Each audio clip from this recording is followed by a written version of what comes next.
देखिए, हम शुरुआत से ये बात कह रहे थे कि सरकार किसी की भी हो, कोई भी मुसलमानों की तरक्की नहीं चाहता है।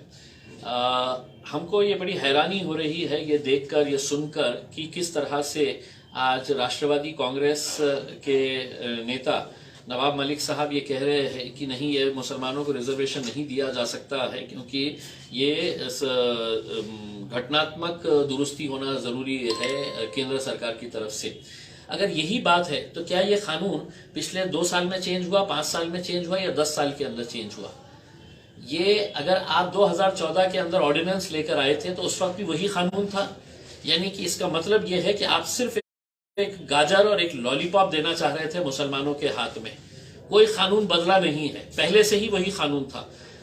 2014 से 2019 के बीच में फिर आपके जितने विधायक थे, चाहे वो कांग्रेस के हो, राष्ट्रवादी के हो या समाजवादी पार्टी के हो, क्या ये सच्चाई नहीं है कि आप वहां पर खड़े रह के जोर जोर से चिल्लाते थे और भारतीय जनता पार्टी से कहते थे कि दो मुसलमानों को रिजर्वेशन दो, तुम नहीं दे रहे हैं, मुसलमानों की तरक्की नहीं चाहते हैं करके उस वक्त मांगते थे? तो उस वक्त कानून अलग था।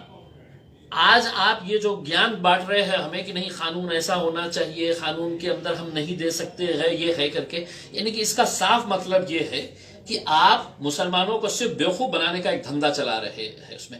और मैं तमाम मुसलमानों से ये अपील करना चाहूंगा, सियासी तौर के ऊपर आप किसी के साथ भी रहिए, आपको जिसके साथ जाना है जाइए, लेकिन अपने नेताओं से, अपने आकाओं से ये सवाल जरूर करिएगा, ये मुसलमानों का रिजर्वेशन के ताल्लुक से आप पहले क्या कहते थे और आज हमको क्या ज्ञान दे रहे हैं? नई बात, हकीकत यह है कि सरकार अगर चाही तो एक दिन के अंदर मुसलमानों को रिजर्वेशन दे सकती है, क्योंकि हाईकोर्ट से क्लियर हुआ है। हाईकोर्ट ने कहा है कि 5% रिजर्वेशन सिर्फ एजुकेशन के अंदर मिलना चाहिए।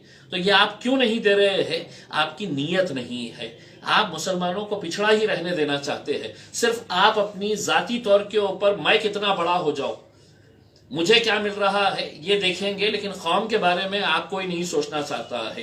इसलिए अगर दोबारा जब आपकी महफिलों के अंदर शरद पवार साहब आए, अशोक चौहान आए, बाला साहब थोराट आए या कोई भी बड़ा नेता आए, अबू आसिम साहब आए, तो इनसे जरूर पूछिएगा उसमें कि आपको सत्ता प्यारी है, आपको कुर्सी प्यारी है या आपको कौम की तरक्की चाहिए? उसके अंदर मुंह पे उठाकर फेंकिए, मारिएगा उसके अंदर अपना रेजिग्नेशन। ये जितने भी 8-10 मंत्रियां बैठे हुए हैं मुसलमानों के, ये अगर मुंह पे फेंक कर मारेंगे अपने नेताओं के, तो उस दिन देखिएगा कि कैसा भूचाल आता है करके उसमें कर जाते हैं और वहां पर ये